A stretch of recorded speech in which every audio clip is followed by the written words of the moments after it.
A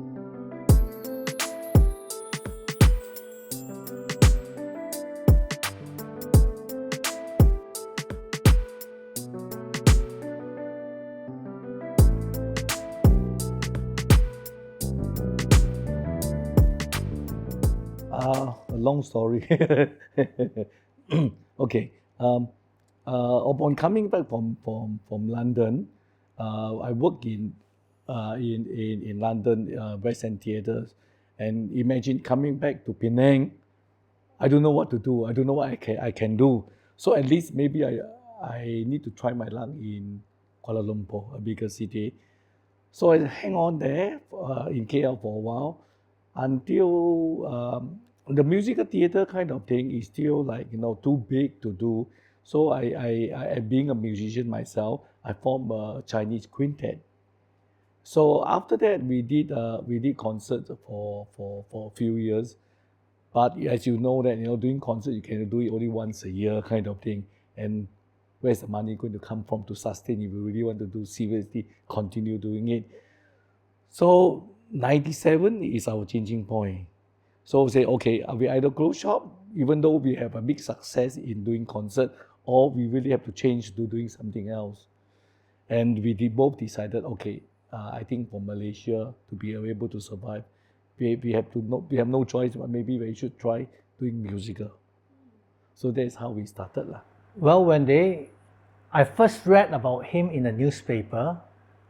It was an interview done, and it was reported that he is coming back having a sting in the West End. He was then one of the musicians in the production M Butterfly, and I said, wow, this guy is coming back and he wants to start a theatre or music organization here in Malaysia. I was thinking, oh, that would be very nice. I was myself involved in English theatre then. So when then I have a chance to meet up with him over a gathering, and he mentioned that he would like to start a proper group in arts to move on with his life. And I said, hey, maybe I would be interested, because I was never into Chinese music. That time he was more focusing on classical Chinese music. And when I heard their rehearsal, their practice, I was taken aback in the sense that it was such beautiful music. And that was my first time, so-called, really encounter a strain of sounds that was alien to me all the while, that becoming so beautiful. And I said, yeah, I would like to be part of your organization if you need help, especially in the English side with publicities and stuff like that. And that's how we got together. Over the years, Dama stayed, but following from there, it keep changing. We started as a group called Dama Quintet, and then we realized that we need to develop. So we call ourselves Dama Chinese Orchestra. And after that, we decided to what do you call it? To change again into musical theatre. So we call ourselves Dama Theatre. So until now, we have been called but people somehow know us. I'm losing my voice. Somehow people know us like Dama Orchestra better. Yeah. Because we started off as an orchestra, but then at the peak, we were having about 30 musicians to take care of, and that cannot survive in the Malaysian context. And eventually, it was helped by the fallout of the Asian financial crisis. That was the realization that you really have to string your whole organization to just a couple of musicians and move on from there. So it was a necessity to survive, basically, as an artist. So that's why we became a small group, and we changed the focus from classical music to musical theatre work, because the classical work that we done, we have full houses throughout, but it didn't earn enough for us to move on and be sustainable. And that's why the smaller group would be leaner and easier for us to manage, especially after the Asian financial crisis? That was 1997. We reduced to 6 musicians, and we got in 2 singers and a narrator. That's how we started our musical theater kind of production with the content all Chinese oldies from the old Shanghai and Hong Kong period. Yes, we were doing the Chinese orchestra with Chinese traditional instrument, and the music pieces we played. They were all traditional or newly composed music pieces. Okay, I went to London in the 80s, and after my study, I was actually during my study. I already doing some some music kind of work. I formed a so-called music Chinese no what do you call that already? London. London Music Ensemble. So it was four musicians, and then we were playing around. At one time, I still remember we were invited to perform in the Asian kind of beauty what do you call that, beauty shows. Pageants. Oh, well, yes, that's right. And then so I was quite active performing then. Yeah. Until I was told that there was a recruitment of musician to be involved in the play called M Butterfly. At that time, Anthony Hopkins was in it. So among all the people going for they went for audition. Oh, I saw them with people player from China, from Singapore, even some Japanese.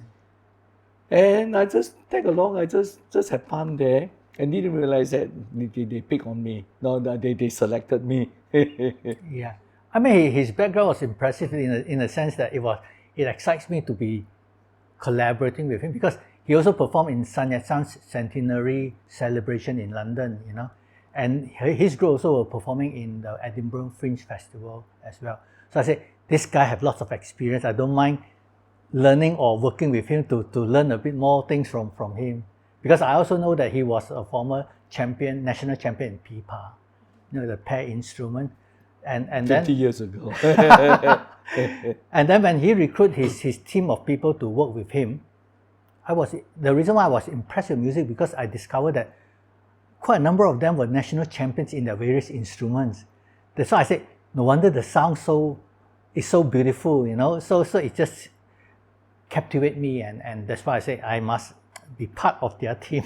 It's more like that. So when I started, I wasn't starting as an artistic director. I started as a professional doorman for their concert, guarding the door so that people have respect for the performance going in. They just cannot go in and come out of the place anytime they want. It's only between the performances that I allowed them to go in and go out. So you have people standing there. Okay, some of them are VIP, say, I want to go in. No, can you just wait until the song is over, the music is over? So that was the first professional work I done for him. Well, I got into appreciation of the theatre works when I was in UK, when I was studying there. So when I was doing my postgrad in London, I enjoy the shows in musicals and plays in the West End, and because of that, I got much more captivated and much more interested in this area of work. So when I came back, the chance of working in music was through him then. Yeah, but I started with a group of friends doing English theatre work when I came back. Yeah. Besides his theatre background, I think his academic background is actually help. No need to say that. Help out in Dama's kind of moving forward. He has a finance background. I'm the producer now, as in within Dama, and the music director. Yeah, I'm the artistic director, so a bit of conceptualizing and a bit of script writing and directing work. Yeah. When we started, I was more like a publicity person for him. Slowly morphed into so-called a higher level of work. Yeah, I think being our background, being like I'm Chinese educated. Kai Loon is 100% English educated. So when we do a show, we actually concerned about the audience. Who are the people coming in? If they're Chinese educated, what have to be aware of, or be them in the from the English educated. So there is always the important point to discuss and to decide what show to do. Yeah, I mean, sometimes the inspiration comes from me, sometimes it comes from him. But when we suggest the idea to each other, it's an issue of whether we would buy in or not. Like if he make a proposal, it's whether I'm interested to work on it or not. Or if I say I suggest a proposal and then he may not like it, so it doesn't happen. So it has to be kind of agreed kind of concept and thematic work that we would want to do. Yeah. Or once we confirm, of course, we have to go out there full force to make sure it works. Yeah, since we have decided. For example, when we did our very first musical theatre work, we decided to scale down, as I said, to 6 musicians and 2 singers. The genre that we are actually adopting is the Chinese golden old days. So then he realized that he actually know most of the songs because the father singing from the bathroom, that kind of thing. Yeah. So then he said that, okay, it can work.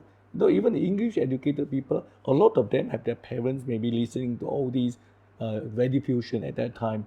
So we agree. We both agree because I'm definitely familiar with all the songs there. And then later on, we decided after that show, of course, we had to explore further what else to do. Then, of course, I mentioned, for example, Butterfly Lovers. And of course, he's familiar with the story. I think once we agreed on the concept and the theme of the show, there is never like a backtracking on it. But where there would be disagreement would be in the delivery of it, the visualization, or to some extent the music aspect. And sometimes we do have different opinions, but that is normally have to be ironed out before we really get things in motion. Yeah, so it happens. I think we are very lucky because the whole thing is run by 3 of us, not only just 2 of us. We have another partner called Gan Bunwi. He is in charge of money, and he's also our concert master. And when we started, he used to play a more dominant role in being like an assistant music director.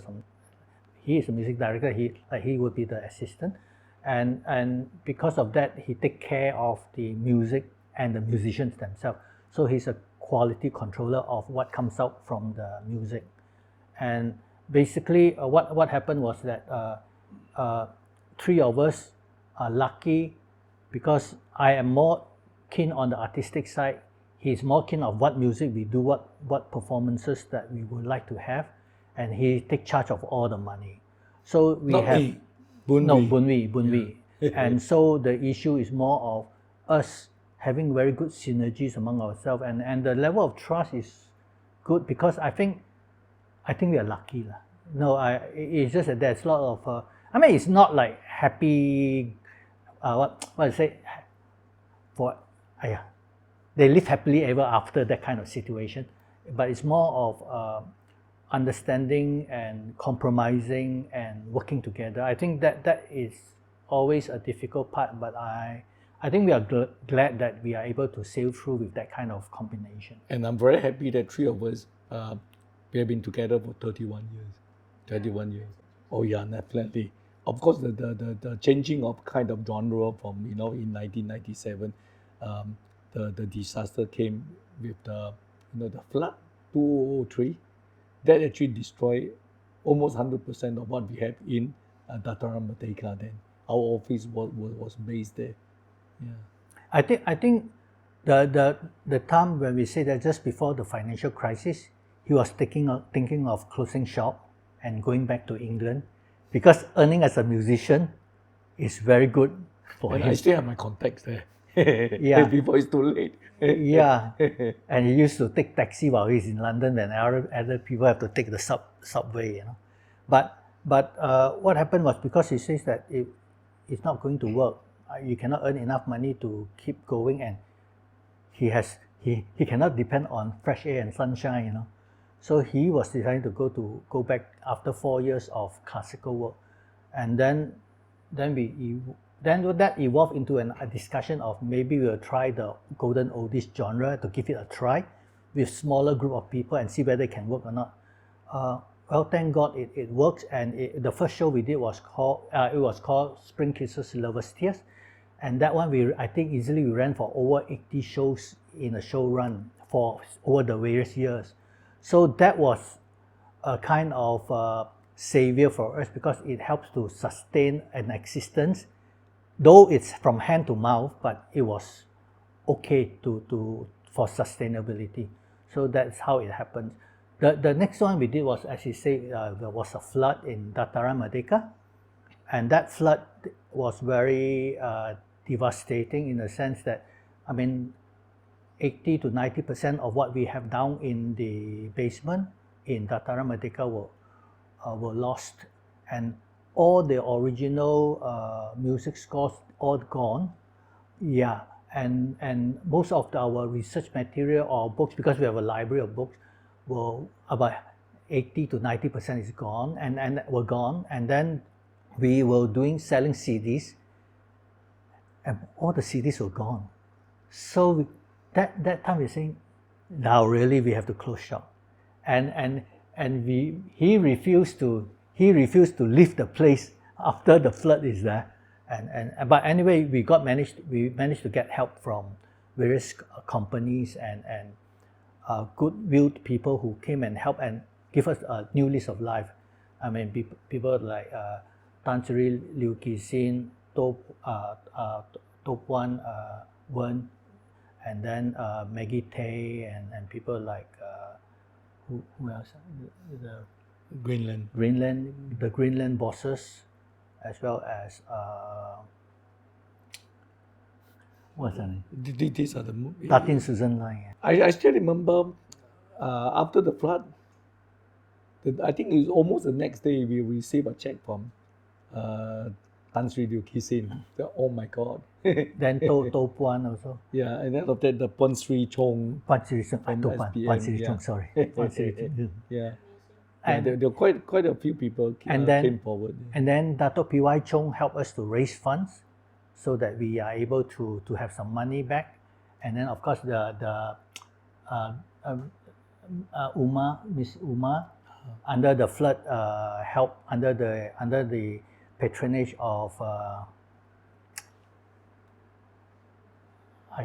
she initiated and did a concert to raise fund for a few of us that are being affected by the flood in Dataran Merdeka. Yeah, and under the auspices of Tatin Siri Endon. Yeah, so that was good in terms of helping us to get some money back. Yeah. The show was called Banjo. The interesting thing of the flood is what, I was there and the flood came in unbelievable. Very soon it was like going to cover up the whole Dataran Merdeka already, the basement there, and it was so fast that I only have like one chance to bring out one thing. So what can I bring? You see, when there was a flood, and of course I couldn't believe it, but I went out to the car park to have a look. I can see water coming in, but then I need to move my car. I didn't think that I should just walk in to get my car. So I was walking around, trying to find a way to get in there. There is no way. At the end, I have no choice. I have to step into the water. And then I managed to get into my car and on my engine, trying to go up the ramp. Just by one round, I got stuck because the flood already got into the engine. And at that time, I was totally lost. Don't know what to do, sitting in the car. So I managed to call my partner, Boon Wee. What shall I do? I don't know what happened. The car just died. And the water is rushing in. Run for your life. Then I only would wake up like, okay, I really have to. Luckily, I still be able to push my car door open. because the There was water was anxiety. rising very fast up to the doorway already. No, because I was in the car park. Of course, was kind of on the lower ground than where we were, and of course I went back to office, and then I can see You that, went back to the office hoping to rescue things basically. moving thing on the table. And So things which like he that. did, yeah. Yeah, but halfway through it was like so fast. Then I realized I have to bring something out. You know what? What did I bring out? Only the one first thing he wants to bring out. archive of all the interview. Nothing else. That was the first item. That was our history. At that time, there is no backup, kind of USB or whatever, isn't it? So I managed to bring one stack of hard copies of all the newspaper, magazine interview. That was the only thing he rescued, and he wanted to go back down again. The people who were up there prevent him from going down. You cannot, because the water was up to the door handle. Even the people at the cinema cannot push open the door to get out. So they prevented him. You cannot go in. It's too dangerous already. Yeah. Imagine that the short circuit somewhere. Yeah, he stayed 2 days in sitting by the side of Dataran Merdeka watching the flood water and wanted to take a boat to go into the. I said, you bang your head against the roof. Actually, we will continue doing our usual work in KL here, but at the same time, we started to do some work in China. And end of 2019, we actually have a few jobs in hand that we need to work on. But then pandemic happened. Yeah, I think what the devastation from the pandemic is quite clear in the sense that for 3 years we did not do any show. We have no income. So luckily, looking back, we were quite so-called smart in terms of putting aside money for dry periods. Of course, we didn't know that there will be a famine coming forth, and so for 3 years, it add into our kitty. And so by the time the third year ended, we felt that the kitty is about to go to zero already. We either close shop or we either get help. Of course, during that period when we tried to accost the companies for help, for donations, or even support for a show to do fundraising, we couldn't get a response, positive response, in a sense of it's also understandable because most of the companies are also having their own financial crisis to manage. So at that point we thought, let's close shop. I mean, for once and for all, because we have been just putting extra money to keep it going, but there has to be a stop somewhere. We cannot continue, and we didn't know when it will stop. So luckily, the heavenly order up there got us to encounter, to meet up with Mr. Ho Ketak from the Age. Dato' Ho Ketak from the Age. And what happened was that we brought out the issue with him, and then he says he could see whether he could find a way to help us to do fundraising for our project. And thank God he came in, and the last 2 years was through his help that we are able to run the fundraising campaign, which was of great help. At least now we have found a base to start moving on from there, and pick up the pieces basically. I think when things happen, you must have a way to solve or being helped. So for 97, is that we found a way, and then we wanted to try that, once and for all, whether it can work or not. And then, of course, it worked for that time. And then 2003, there was another big disaster. What can we do? We can't help ourselves because we have nothing. So luckily, the help was from outside. That the Tan Sri, send us a check, and then Datin Susan Lai offer. Imagine her place, that to store all the smelly stuff and to dry and to clean it for months, and then offer a temporary place at one of her offices in Bangsa. So that kind of help, we can't. We have no money to pay for the rent or whatsoever. And then we did a fundraising concert. And after the concert, somebody asked, okay, can you wait? We have something for you. It turned out to be one of the audience. It was Pon Sui Chong that gave us a stack of money.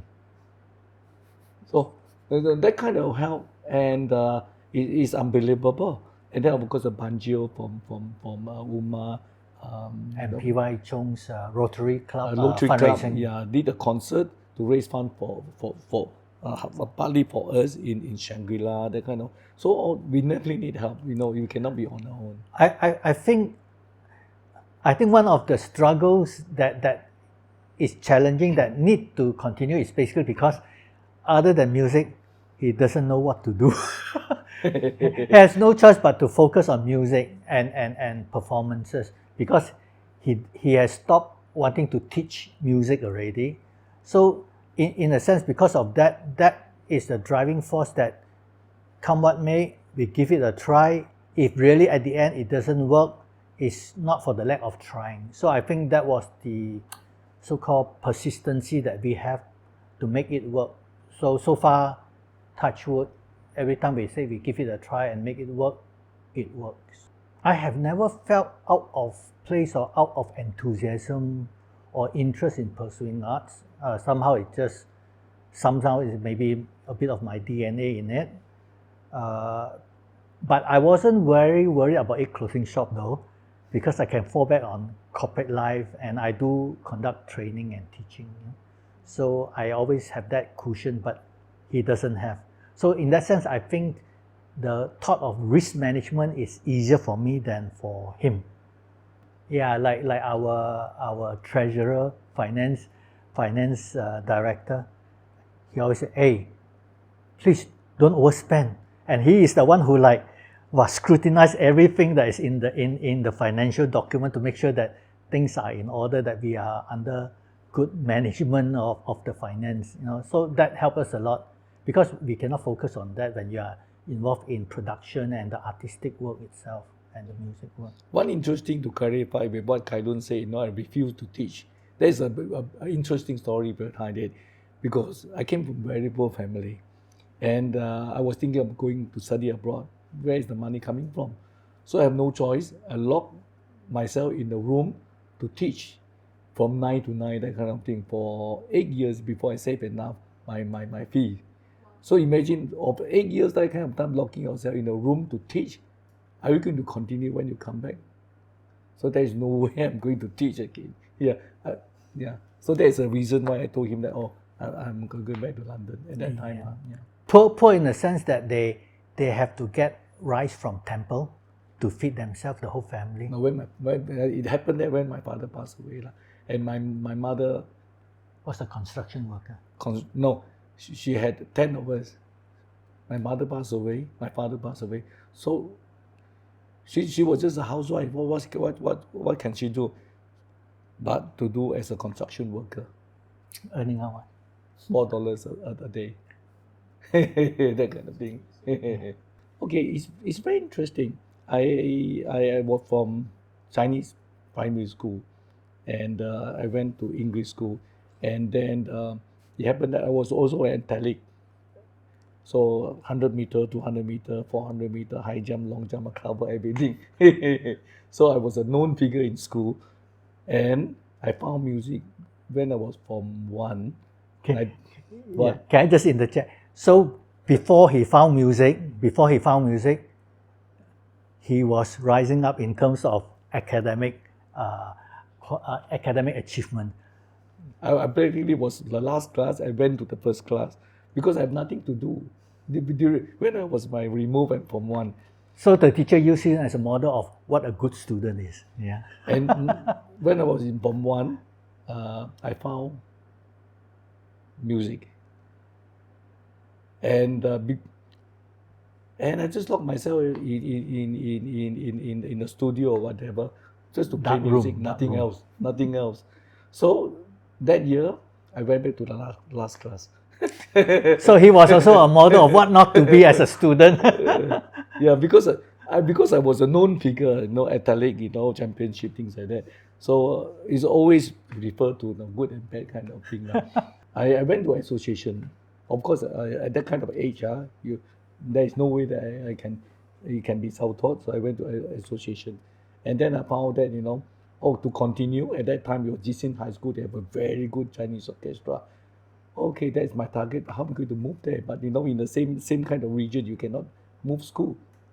So, but somehow I can't remember how I managed to transfer to Jisin. So I was there for my Form 4 and Form 5 because of music. Yeah. I played two Chinese instruments then, pipa and the sanxian. Yeah. I think it came to a point where your mother was very angry with you, isn't it? Oh no, Playing- yeah, okay. After that, hey, a long story you want to hear. Is it not boring? No, because you was playing music and then hardly earn enough for the. Well, you earn about 60 ringgit. Okay, because I love music so much that and I failed my what we call the MCE then. So what to do? And I refused to work because I still want to continue my music. So I got a job as a clerk in the association, which I only need to do minute once a month. So I spent all my time doing music again, and I only make 60 ringgit a month. So 20, 20, 20. Yeah. So you see, so what to do with it? At that time I have to travel to Penang for my classical guitar classes, and that took me the whole journey, and the fee took me. I have to spend 20 ringgit at that time, and I have to give 20 ringgit to my mom, and for me to survive, to eat enough food, I have another 20 ringgit. So that was how I used my 20 ringgit. The Penang class was interesting because I have to bicycle to BM town, and take a bus to Butterworth, take a ferry over to Penang, and then take a bus ride to a station, and from that station I have to take another bus to the at that time it was a music studio. Yeah. How long was the journey? Oh, I don't know, 3-4 hours. And the mother scolded him for contributing just $20 to the household. So asked him to grow up and start looking for better jobs. Yeah, so I have no choice. So I looked at the paper and I found a fish farm job. That I realized I only need to work during the day, and it was a university research kind of work lah. So it's nothing like you have to, those commercial kind of stuff. You just need to investigate the water and stuff like that. So during the day I just work, and then being on the seaside, I spend all my evening playing music again. Because by the seaside, it can be so interesting and so focused to do what you wanted to do. And the turning point was one day, somebody from Jisin High School came round, the orchestra there. Hey, there's a competition. Wanted to join or not? So, okay, why not? For the fun of it, so I joined. And it was a big competition in Ipoh. So I went there, got through the first round, and didn't realize that when they announced the result, I was number one. It was a national Chinese instrument Chinese traditional instrument competition. I went to London College of Music, just as a small school there.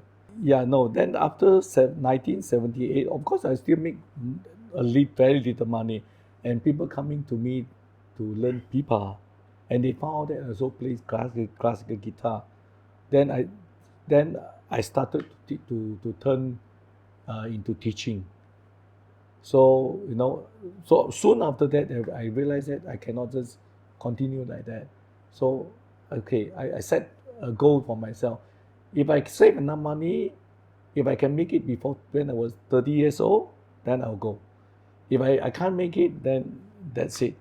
And I managed to leave the country 29.5 at the age of 29. Yeah. Mine is so uninteresting. Yeah, I come from a okay family, so they managed to support me to go to overseas to study, and in there I just discovered arts and theatre and fell in love with it, and the rest are history. So very boring. I got my bachelor's degree from Sheffield University in economics accounting, and then I got my master's in science from London School of Economics, and then I got my master's in MBA from Hull University. Yeah. I don't know, my life in the corporate in the financial corporate world, I mean, I was mainly in banking, finance, and investment. Very stressful. So I think I fall back on music as a therapy, as a source of comfort, as a source of inspiration. And it's very, very nice feeling having participated or involved in music work. I felt that it also helped me to grow emotionally as a person also. Yeah. I think it's good to see more young people are coming into the arts scene, but I think the journey is still very difficult because I think the support from the government needs to be a bit more because it's very difficult to treat arts as a business in a sense that, you know, you always have to watch out for bottom line, you know, and getting profit. Otherwise, how do you prowl back to the next show? You cannot even break even, you know what I mean? So that hand-of-mouth existence, I would say, even for us, half our time, easily about 15 years of our 30 years period will be hand-to-mouth existence. So the issue of collapsing is always very near and very close by. And partly because of that, some kind of external help is really essential. And I say that we are also fortunate enough that the audience do come back and watch our show. And throughout our whole history until the last few years where we managed to get some sponsors help, we have basically relying on ticket sales for most of our shows. So we survive on ticket sales basically.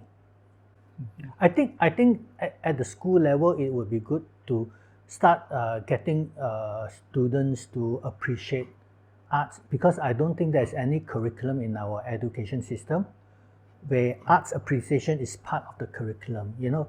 And I think people always forget that, you know, arts help a person to grow in character, you know. It also builds a personality, and you cannot be a complete person just thinking about making money or pursuing a career, and then arts provide you a very well-rounded personality. And I think that is so essential that it's always ignored, unfortunately. And it has been already studies done scientifically that art itself enable a person to grow up more creatively, have more confidence, and also it has been shown that statistically, students who are involved in arts tend to have higher grades in their studies, and they tend to be better students than those under controlled study of no arts appreciation. Very tough. That is a very tough, because it's a non-essentials. And in the current climate and in current situation, I think it's still a problem.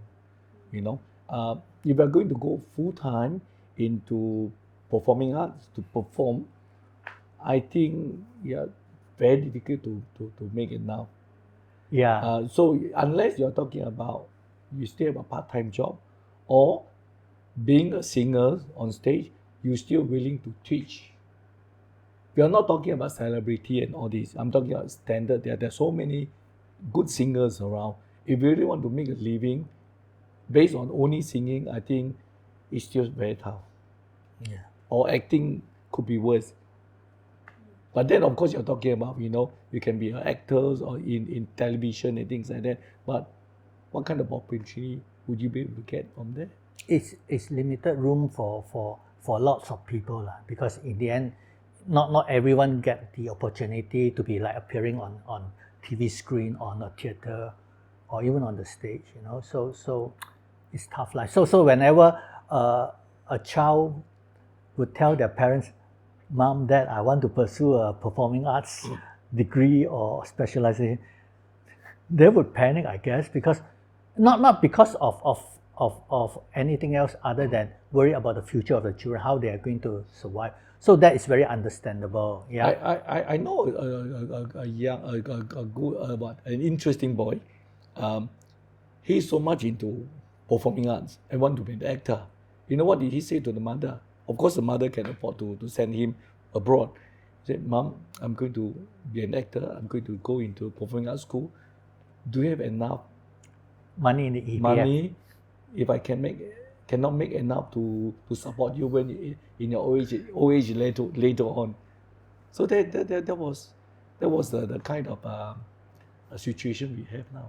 Actually, we have moved on from being an orchestra, although we are still very known, to move on to call ourselves Dama Asia, partly because we decided that the only way we can like expand our artistic horizon is basically to move and collaborate, work with overseas people, like people from West End, people from China or elsewhere.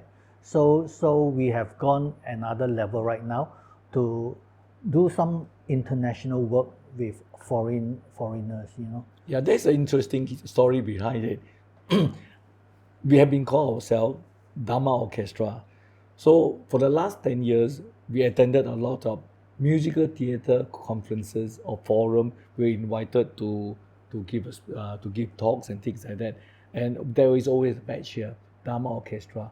And every time I approach people, they're not interested to talk to me because what they're interested is to do with musical theater, and it's the orchestra. A music group that has nothing to do with them. After 1 or 2 years, I realized that, oh, I have to change Dama's name because first of all, we are no more orchestra, and second thing, if we are representing my own company as an orchestra, which we are actually a performing art company. That's the reason why we changed to Dama Asia. For me, I always tell them that it's good that you have an idea to be an actor or to be a singer or to musical theater singer, but always remember that you need to teach. You need to have to make sure that you have a steady income from somewhere, and then you pursue what you want to do.